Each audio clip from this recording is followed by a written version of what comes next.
So I just saw that video of the young 15-year-old that was shot um fatally in Queens.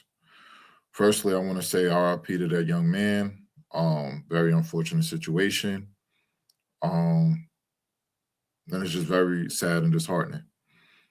Secondly, I want to say that I hope they catch all three of the suspects, the two young boys who hit him and were part of the jumping him, and the suspect who shot him fatally.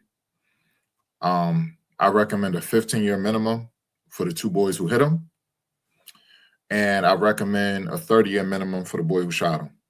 I don't care if he's 14, 15, 16, 17 years old. You know, 15 years of age, you get out when you're 45. I think this is going to send a message for them to stop. I think we have to be more strict. I also think we have to start holding parents accountable, charging them, whoever the parent or guardian is, to say like you're responsible for raising this individual who's out here doing this. While the kid is a minor, you're responsible. So their charges, you're going to take some heat for it. That'll make parents take their jobs more seriously. And people say like, oh, you could raise your kid and they could deviate from how you're raising them. Not really before they're 18. That's not really to this magnitude. And I would think you would have some idea.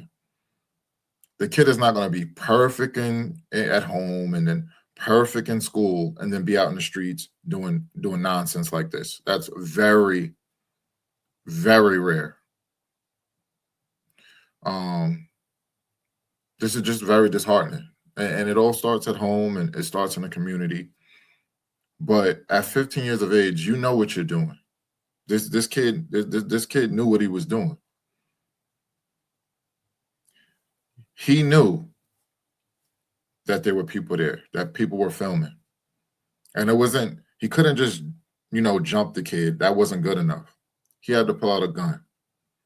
And that's because he wanted to appear tough and he wanted his reputation to grow.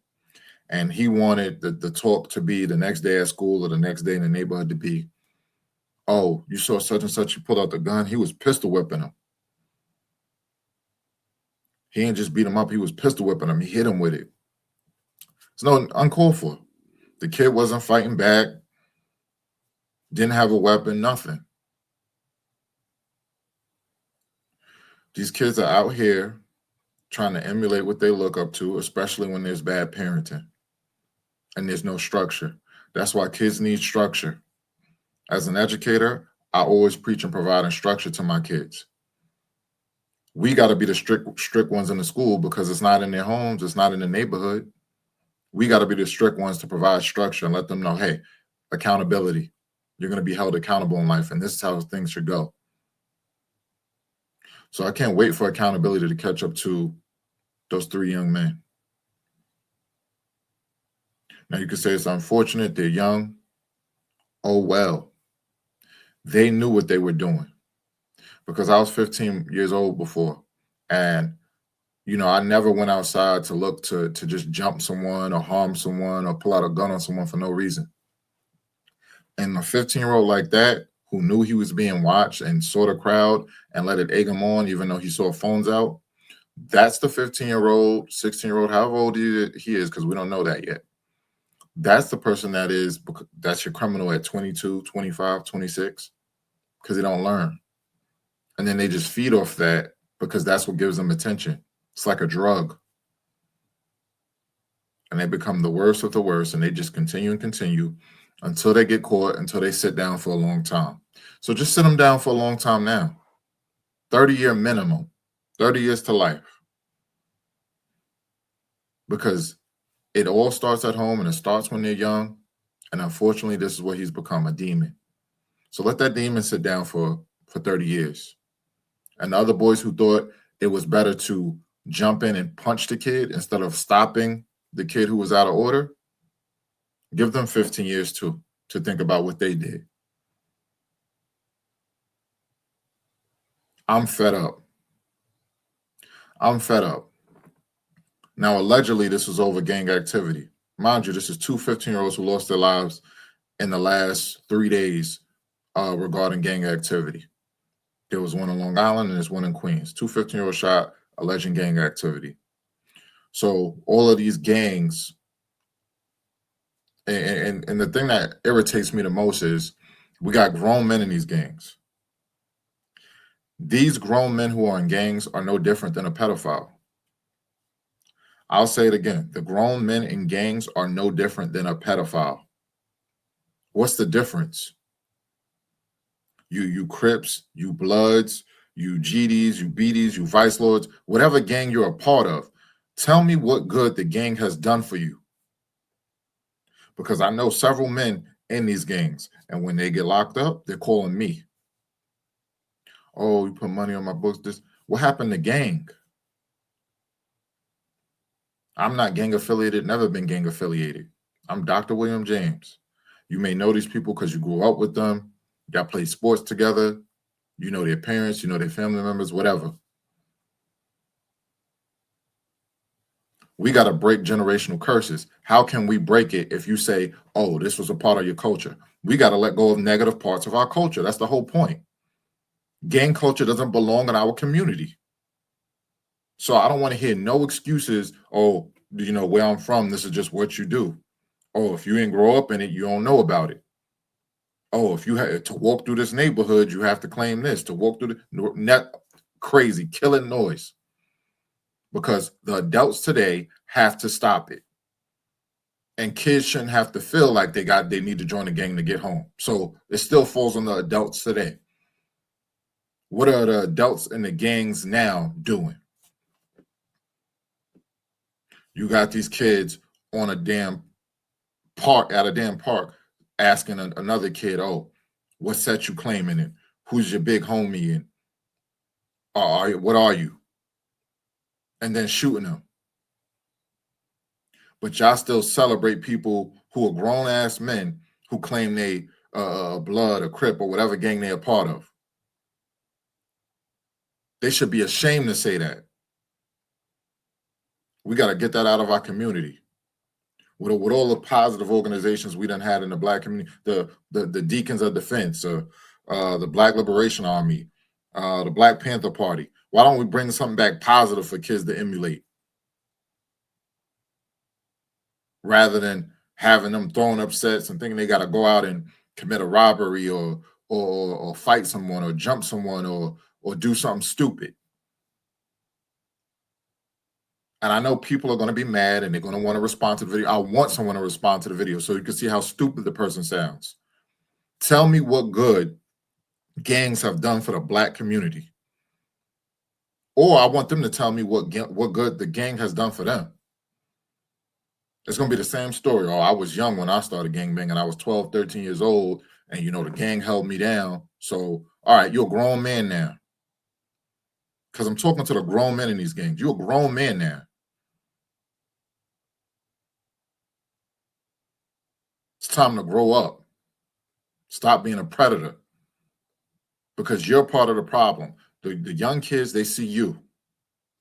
If we had no grown men claiming to be in a gang, who are you following?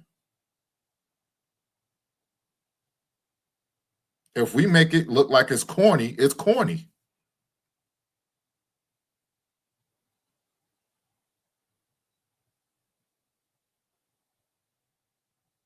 I'm big on this.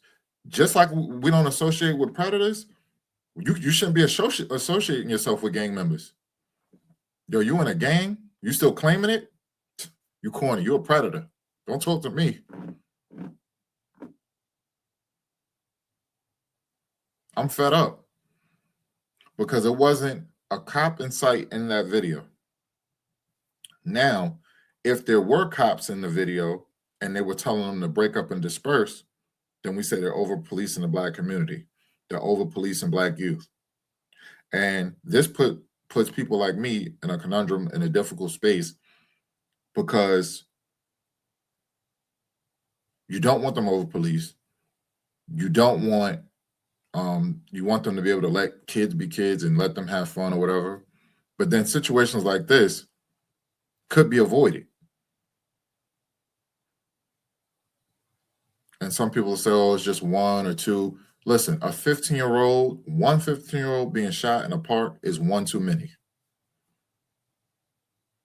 One too many. We could get this out of our neighborhood. We could get this avoided, especially when you understand the underlying issue of it being gang related. And I saw a clip of a lady saying, oh, we need more after school programs and things like that in the neighborhood. A lot of these neighborhoods have after school programs because I'm an educator and I've created some. A lot of times the kids you want to show up, the kids you're trying to save, don't show up, and you can't force them. We can't force them. I guarantee you the kid who's responsible for this death, this incident, wouldn't even show up to the after school program. When the streets grab you, they grab you like this and say, come here. And it takes a lot of intervention, a lot more than just creating an after school program for kids to come to.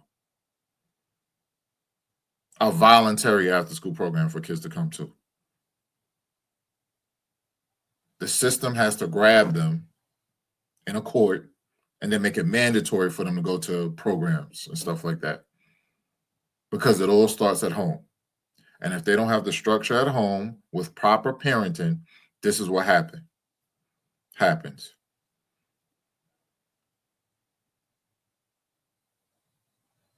I would never raise my kid in these hood ratchet environments. And that's why I hate when I see it displayed in the music. I hate when I see it in the community. The women who promote being ratchet and the 8-inch nails and tattoos all over and talking with your hands and your neck and being loud and obnoxious and twerking and thinking and fighting is cool, but they got whole TV shows on Zeus Network and all this stuff, baddies and all this stuff where they promote just fighting and stuff like that. And then the kids are in who their target audience is kids from like age 11 to 18 who watch this stuff and then go to school and emulate it. But then people like Natalie Nunn gets on her platform and talks about how she's making millions and stuff like that. And what are you doing for the next generation with that money? A baddie. And ain't worth 2 cents. Got $1 million in your bank account and you're poor. Terrible. And the same for the men who are on the negative end of things. Sagging your pants, talking about busting a gun and what gang you're part of and what set you rep and how you scam and how you make money doing this and that.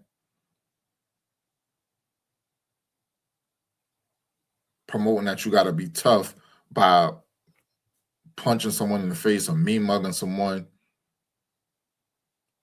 Stupid. You a clown, you goofy.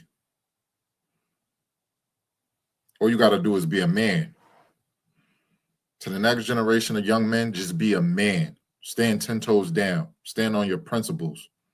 Honor, integrity, loyalty, respect. You don't got to go outside looking to punch someone or mean mug someone. I'm a gentleman. I open doors. I open doors for men and women. Hey, here you go. Here you go, ma'am. Here you go, sir. You're welcome. Thank you. I'm calm. I'm respectful because I know where I'm going to take it. I hope you respect me because I know where I'm going to take it. And I don't take it there till someone takes it there first. I don't teach anyone to be a punching bag. You got to defend yourself in this world. But the punk, the sissy, is the one who goes out there looking to start trouble, looking to prey on weaker people. There's nothing gangster about that. I'm fed up. All you grown men in gangs, if you don't denounce your flag, if you don't come out and do positive things in your community, you are cornball, you are predator. I don't got nothing. You're a predator. We need to get them out of our community. Period.